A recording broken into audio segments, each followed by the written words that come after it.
Orasyon pangbaklas ng kulam.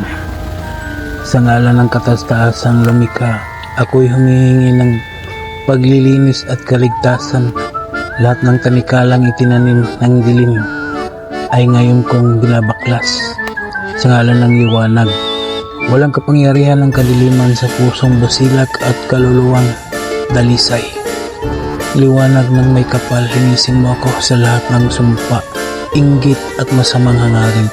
Ibabalik mo sa akin ang lakas, kapayapaan at kalayaan ng aking kaluluwa. Sa iyong pangalan, ako'y ligtas, ako'y malaya, ako'y payapa. Amen.